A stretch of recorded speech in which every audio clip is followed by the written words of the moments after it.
রাত ৩টা শহীদ উসমান হাদির কবরের পাশে দাঁড়িয়ে জনপ্রিয় ইসলামিক বক্তা মাওলানা আব্দুল হাই মোহাম্মদ সাইফুল্লাহ টানা কান্না করছিলেন।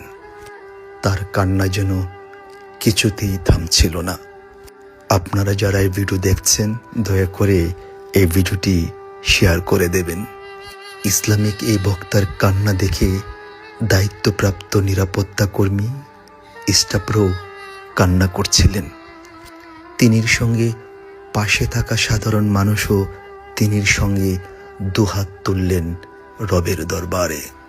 শহীদ উসমান হাদির সমাধির পাশে এরকম দৃশ্য সকাল বিকাল মধ্যরাত ভোররাত পর্যন্ত চোখে পড়ছে। এরকম ভালোবাসা গজ কিংবা ফিতা দিয়ে মাপা কখনো সম্ভব নয়।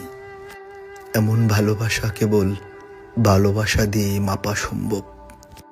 এমন আকুতি মিনতি কেবলমাত্র মহান সৃষ্টিকর্তাই নির্ধারণ করতে পারেন। একজন মানুষ আরেকজন মানুষের জন্য দুহাত তুলে মোনাজাত করে কান্না করে